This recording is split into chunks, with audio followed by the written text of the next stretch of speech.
For too many years, families of children with devastating illnesses have felt helpless as they watch their child suffer. Today, they're taking matters into their own hands and finally finding relief treating their child with cannabis. These are their stories.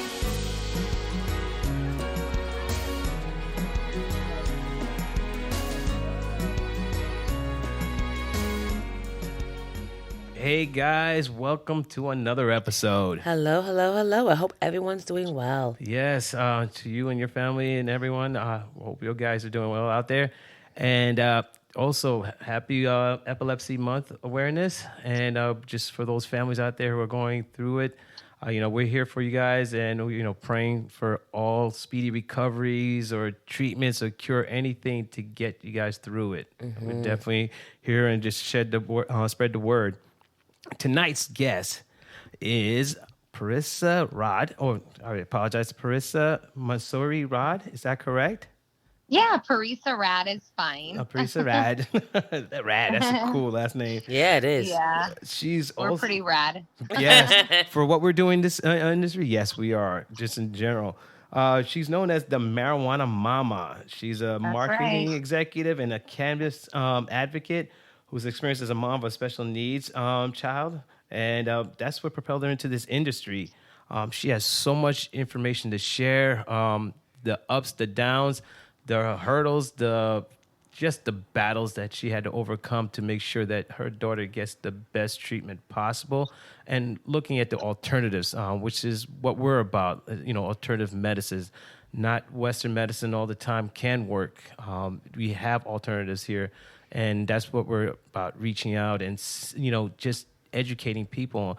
And we want to welcome her tonight to share her story and letting us know, what her, basically what her goals are as it relates to her daughter and what the future holds. Yes, welcome. Welcome. Well, thank you. Thank you for that very nice, warm introduction. Thank you. I'm actually here with my daughter, Yazzy, who is guest. The reason that I'm even named the Marijuana Momma and the reason that I'm in the industry. My daughter is Yazzy. Hello. Hi. Yazzy. How you doing? Good. So she's been using cannabis for 5 years now? Yeah. Wow. Since she was 14. And Yazzy was born visually impaired and with cerebral palsy because she was born at only 23 weeks gestational age, weighing only 1 pound at birth. So Yazzy's been quite a fighter since day one. Miracle, and just been defeating all the odds. Yes. And all things considered, she lived a really healthy life, But when she was diagnosed with scoliosis at age 14, we decided to have a spinal fusion surgery done. And the prescription opioids that were given to her really permanently damaged her GI tract. And so Yazzy now has a life-threatening condition called gastroparesis. Basically, she experiences a lot of the nausea and pain and discomfort that is associated with chemotherapy. She's not able to keep foods down. A lot of times she has to get her food into a surgical tube in her stomach. And so a lot of modifications because of these prescription opioids and their damage that they've done. So obviously as a parent, just, out of desperation, looking for something to help her and calm the nausea, calm the pain. And that was initially what we were looking to utilize cannabis for. But to our surprise, it also helped with the anxiety and the depression that she's lived with her whole life because of, her special conditions. It's a little bit challenging for a young adult to navigate this world, So depression was definitely prevalent. And that was something that we find to be the most magical part of this journey is her complete new attitude on life and the things that she tells me, that she's happier even now than she's ever been, and it's like, wow. And you're at home in basically a home hospital setting. We have a nurse Monday through Friday that helps with us, 9 to 5 kind of thing so that I can work. And here my daughter's living her best life still. You know what I mean? She tells us things that just any parent would want to hear their child just be happy. And I think that's been the biggest reward for us. Although, yes, it's great. Obviously, we don't want to see her suffering at all. No. That too.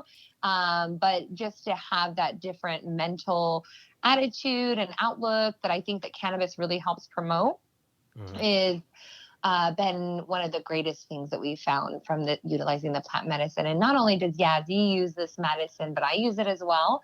At the time, I was dealing with a lot of PTSD and my own anxiety and depression over a lot of things, having a child with special needs and special health conditions that you don't necessarily have a cure for is scary and traumatic for both child and parent. And I was getting prescription Xanax and things like that to help with my issues. And I was like, why am I using prescription pills anymore? I should be using cannabis as well. So, we both use the medicine 100%. And, I don't use any prescription meds anymore. I'm 100% plant medicine. And, it's thanks to Yazzy's journey with it that I really understood how this could be used in a therapeutic and medicinal way. And one of the biggest takeaways that I want people to, leave with after hearing this is that we do not light Yazzy's joints. And, that's sometimes a big misconception is like, oh, well, she must be smoking joints. And it's like, there's lots of ways to use this medicine. And, that's the number one thing that I think we educate people about is, yes, we do vaporize, but we do other methods of consumption as well. And there's other ways to use it. Maybe vaping isn't for everyone, but it just happens to be the best way for her to, really mitigate that nausea and just have total control over it herself. Since a lot of her devices, she can manage herself, they're battery operated and they're safe. And that way she can also feel independent and kind of be able to take her health in her own hands, so to speak. So now that especially now that she's, an adult, a young adult, that was really important for us, is to develop that confidence and ability to have just to care for herself in some ways. Obviously her life is limited in a lot of physical ways. So being able to empower her with the tools to kind of help her own condition has been really nice to watch her turn into a little lady and be like, I need my medicine, and really understand, when that time is that she needs to use it. That's awesome. And advocating for herself and taking those actions to use it herself. So it's been great. I'm very proud of her progress. And it sounds like she's an inspiration more than anything else. Like, she's a walking miracle, but she's an example of what a parent is willing to do to save a child. It's like to make that sacrifice, because that comes with the stigma, and oh, absolutely. And we experienced it. For us, we have like the double experience. The double stigma is because we're African American, and then on top of that, we're using cannabis for our child. So it's like, oh, okay, how does that work? But right. The fact is that you're willing to do whatever it took, as well as dealing with, your everyday life, because you still have another child. And then on top of that, you have work and all these things that you're juggling. It's like, how do you keep yourself grounded while going through all this? The crazy thing is that we even experienced that prejudice even within the medical community a lot of times. Oh, yes. For example, we have home health, as I mentioned, a nurse that comes into the house. And one of the nurses that we had at one point wasn't comfortable with Yazzy medicating. And instead of her expressing that to us and finding a new home to work in, she called CPS on me. Whoa. And that was really uncomfortable too, just having anybody question your parenting. And obviously I was scared, even though I knew I wasn't doing anything wrong. That fear that we've all been taught to have around the medicine, all of a sudden my heart rate started going up, I'm like sweating, my hands are sweaty. It's like, I didn't do anything wrong, but just to have that woman at my door was terrifying. And so I've really been on this mission to help empower other parents with the education. When I was able to speak and articulate what we were doing with the medicine and always referring to it as medicine. And even when she tried to question my 6-year-old at the time, she was like, that's medicine. Like, I don't know what you're talking about, drugs. Like, we don't have drugs in this house. And so I think that's, because you're right. Minority families, I feel like, have even more to fear about using the medicine. So it's really important that we educate everyone so that we know how to handle situations with law enforcement or, child protective services, whatever the situation be. Yeah, we had that experience too, because our son had a nurse that they considered labeled it a crisis nurse, because he was having seizures from time to time, even in school. And so the nurse would accompany him to and from school. And we had the CBD oil with him, and we were like, can you administer? He said, no, we can't. We need a prescription. I'm like, here's a prescription. Well, we just don't do that. I'm like, you're okay with Depakote, you're okay with Onfi, you're okay with Keppra, but a plant, I'm really confused. Yeah. It's crazy. We've had the same thing with our nurses. I have to actually have a very flexible work schedule.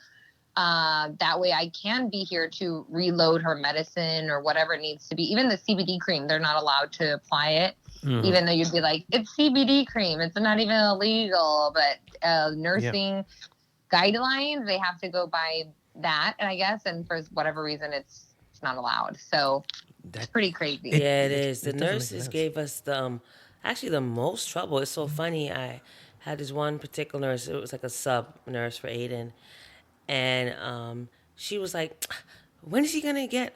He needs to be on more meds." I said, "Well, he's on 3 meds," and I named the 2 pharmaceutical meds, like the low dose he was on. And I said CBD. She goes, that doesn't count. And I'm like, excuse me? You're like, that's the one that's doing all the magic. Exactly. And it's like, I was just like, ugh. Yeah, it's such a long way to go. It was. And the battle for us is that we got to a point where we had to decide, because we worked like in 2 different points of this city. And so I worked in New Jersey, Nina worked in the Bronx, and our son was going to like the lower part of Manhattan. So it was like, we had to decide, well, who's going to leave work to get administered the medicine and then go back to work. Right. So we had to juggle that. That's our challenge too. Yeah. And so that inspired us to create a bill. We actually was able to get a state senator that we established a relationship with to write a bill called S8191, which is a Tanshin's bill, which would allow schools to assign someone as a caregiver. Oh my God, that just gave me goosebumps. Are you kidding me? Yeah, so we put the bill, but the bill stalled. But what ended up happening is another senator had taken pieces from the bill itself and actually amended current laws that were already in place in the education law as well as the health law. No way. Yes. That's beautiful. Yes and no, because they actually put it into the laws, but no one's actually enforced it to where they can go down to the schools and say, this is what's happening moving forward. Hospitals, this is what's happening moving forward. Group home or institutions that have children that are under the medical marijuana program, God, this is happening. I mean, if they would just act on it, that would be amazing, because I can think of so many people that could benefit from this medicine. And exactly. I commend you all. What great work you guys have done. Yes, I mean, it gave us something to think about, too, because we thought about other children that could be benefiting from it. And the parents that don't have to suffer like we do, like we did, actually, and having to go through that. And then we thought, like, oh, my God. So we actually reached out. Before we wrote the bill, we reached out to all the states. People had connected us with other families who were going through the same thing. And they were able to send us some bills that they've had or laws that they put in place in, like, I believe it was Colorado, Washington, and New Jersey, and other states. And we took pieces of that, and we created our bill from that. And we also implemented things that we believe they would need, especially, like, let's say the child's going to an off-site event. Like a school trip or like something. A school trip. So someone would have to be able to administer. And that also within the that bill, it stated that the nurse could be considered as a caregiver, and also that he or she would actually have the medicine in her office if need be. Wow. That's amazing. So yeah, it is. But politics is politics. I don't know. Well, that's the part where we talked about, like, we're going to start going to schools and start advocating and sending the message out and letting them know that it is available. So we're going to be working with some state senators, find out where they are with this amended laws. and see, hey, have you guys sent out a memo? Yeah, something for them to know that they're aware. And I mean, my thought was, asthma is very prevalent in New York City, right? Yes. And my thought was, how if a child had asthma and was feeling wheezing or short of breath, they can go to the nurse and get their asthma pump, no problem. But a child needs it for their seizures and cannot get it, and they have a cannabis doctor and a marijuana card, and they still can't get it. It doesn't make any sense. You're right. It doesn't make any sense. I'm just so glad that somebody was willing to listen to you. That's amazing. Yeah. So how was it in you're in which state? You're in Arizona? We're in Arizona. Mm-hmm. We just passed Prop 207, which allows adult use in our state, which was a big deal at this last election. Medically? We've had a medical program for some time now that Yazzy's been a part of for about 5 years. Okay. So our medical program is really developed. We have 123 licenses in the state of Arizona. All of the licenses are vertically integrated, which means that the dispensary holder also can have a offset grow facility and a retail facility and manufacturing facility. So there's quite a few brands. Like I said, our after traveling all around the U.S. with Women Grow for a year, I realized how lucky we were, to have such a developed program and such great quality medicine here in Arizona. So we're really thankful. We weren't allowed to grow for personal use until this new law passed. So now we will have access to grow, I think, up to 12 plants per household. Wow. And now Yazzy will be able to actually utilize full plant medicine, like we can juice the leaves and that sort of thing that we've been looking forward to being able to do. So yeah, we're making some progress. This was a good year for that anyway. So now, are you working with any local officials or even state level? We've done advocacy and going down to the actual Capitol, and obviously I've testified for several different bills, and we've tried to do relationship building and bring introducing Yazzy to them and that sort of thing. We've not yet. The biggest things that we've accomplished here in Arizona were with Yazzy's help, I should say, is allow concentrates to continue to be legal. That was questionable 2 years ago.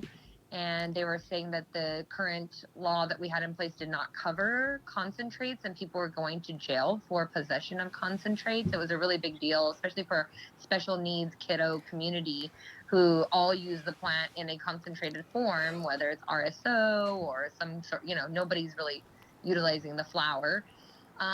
So it was a big deal. So we testified for that, and we're lucky that that's all been cleared up and you don't have to worry anymore.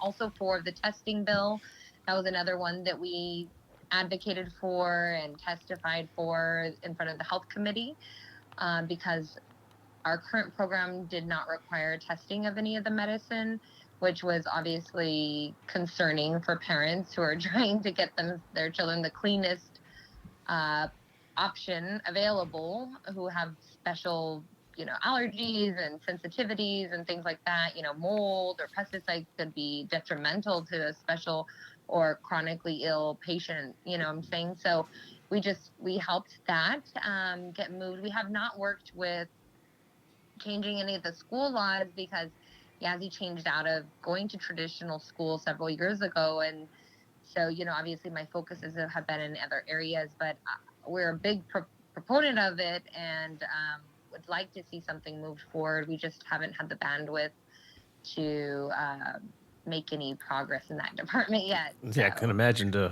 walls you had to hurdle to get through that. Yeah, we've had quite a few different things to try to work on. And, you kind of have to go with the flow of the industry and who's willing to put money behind different things. Yeah. So obviously not a lot of people are trying to push for children utilizing the plant medicine when we have such a small percentage of pediatric patients even in the program. Yeah. So more so of just expanding the program, allowing a big thing was like adding autism to the qualifying conditions. Oh, Like wow. there's been that kind of advocacy happening a lot in Arizona for pediatrics, but not necessarily in the school because, like I said, we have such a small pediatric population in the state of Arizona anyways that have medical marijuana cards.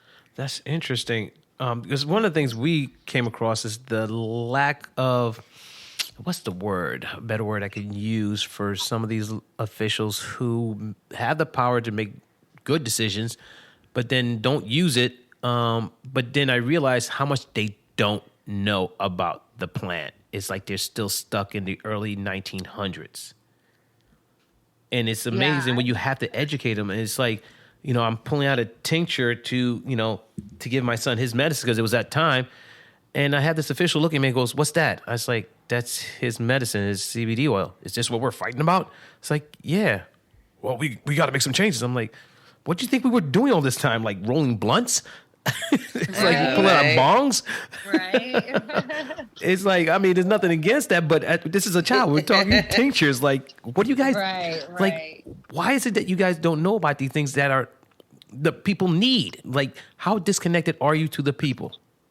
And, it will be so great when our industry finally has, federal standards, that we can all base this information off of, where they're actually providing. A lot of it is just you have to trial and error, unfortunately. Even with our experience with Yazzy, with the medicine, there's not a handbook. In other words, there's not anything to really educate on an industry standard. Do you know what I'm saying? There's so many, quote, self-proclaimed experts in the cannabis industry, and there's so many people that claim to know how to cure this or that or treat this or that. But I'm really looking forward to the future when there is some sort of, across the board, every state is going by the same sort of standards and same, compliance and everything. I think that'll be amazing for our industry and in welcoming new patients into plant medicine. I think they'll feel a lot more comfortable. It was very hard for us to have to be like, okay, well, we'll try this strain and hope that works. You know? I mean, nobody's really out there to guide you. You'll be lucky if you get a good bud tender that knows their stuff, and most of them are just going off their own personal experience with smoking it or something. So that is true. We've had that experience. Like, no, my strain's better, my strain. And we've had the experience where we use a particular product, we've used so many, and it'll start working. Then a month later, when you're ready to get another bottle, it comes back and you use it. It's like, whoa, hold on. We're having a relapse. What's going on? And my wife, Nina had the fortitude of looking at the bottle and noticing that there was a change in the ingredients. Like, what are you guys doing? How do you change an ingredient or add an ingredient? And then the other part is that, we ran out of that particular strain you were using for a while. So no heads up, like, how do you, so it's like, there has to be some consistency within this industry, first and foremost, and also try to, those individuals who like, I'm looking to make a quick buck, you gotta go because you're dealing with people's lives here. Right. Absolutely. It's nuts. Now, with Yazzy, like, what was that one day? Because I know for us, we always had looked forward to one day Aiden be able to say, he always said mommy, but like daddy, or be able to take some normal steps because, his seizures, it made him very weak. He was also prone to dropping. The seizures would just cause him just to like his whole limbs to go weak and he just hits the ground. And so we were looking for that day where he's able to walk through the halls and not have to hear a thud, or that he's able to say a few words. Now for Yazzy, like, what was that one moment where it's like, oh my God, we're onto something? I think we found relief really soon on from the nausea and pain. So the nice thing was they recommended to us, which I was shocked because she was age 14, and he said, get her a vaporizer, get her a volcano. Oh, yeah. I'm like, a volcano? I was like, geez, that seems a little, I don't know. You're like, this is too serious. It's getting too... Yeah, I was like, she's only 14, guys. I have no want her, like, going all crazy with this. And, I came home and told my husband, and he's just like, what? That doesn't seem right. And we were like, okay. So we went and got her, like, a vape pen at first because we were just really, like, uncomfortable with it. We were like, oh, my God, everybody's going to judge us. This is crazy. And so we got her a vape pen, and I remember she took a couple pulls off of it, and almost immediate was like, wow, I feel a little bit better. Like I like, it's amazing how quickly you can really feel the effects of the cannabis, especially as a new patient. You know, she was able to, we were able to gauge what was making her feel better or not really quick on.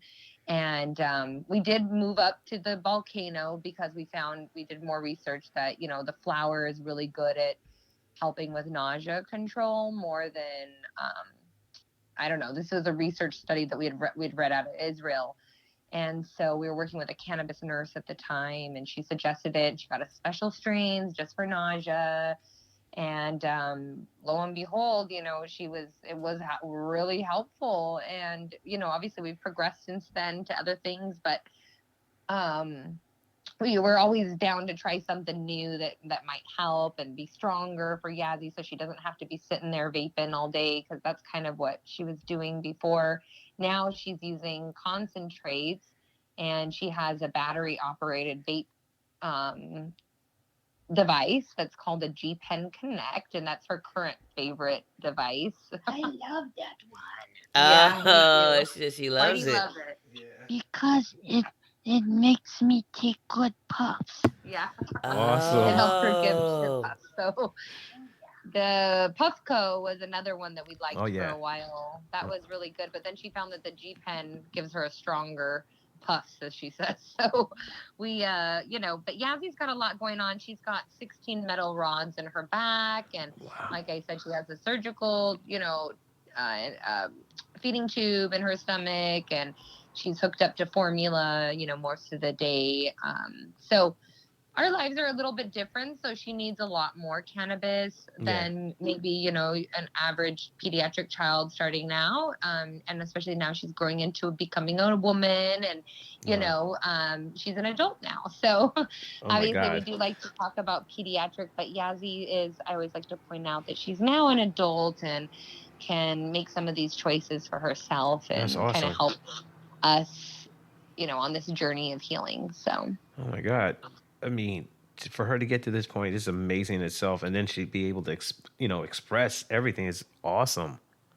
Thank you. Thank you. Well, we really appreciate you guys so much for having us on to talk about our story and share some of this information. And honestly, I'm just inspired by you and all that you've done over on the East Coast. You know, we'll have to bring you over here to help us talk to some of our legislators. So definitely, we can get we welcome some of that that happening over here. Yeah. So if people want to get in touch with you and to talk to you about what's going on in Arizona, how would they be able to reach you? Well, we have social media platforms, thankfully. I love social media to be able to connect with people. You can find me on Facebook as the Marijuana Momma, or you might put in the search box, the MJ Momma, and it'll pop up. And then on Instagram, it's the Marijuana Momma. So DA, Marijuana Momma, all one word. And you can find Yazzy on Instagram at Yazzy Rad, YAZYRAD. That is awesome. It's so awesome. You got to get that trademarked. Yeah. All right. We appreciate you both. Love from the East Coast. And definitely hope to meet you guys sometime in the near future. Yeah, that would be wonderful after all these COVID crazy days are over. Yes, agreed. We have family. All right. Wish you all the best. And Yazzy, it's a pleasure meeting you. Thank you for coming on, Yazzy. Yes, awesome. Thank you so much. You're welcome. Have a great night. Thank you. Bye-bye.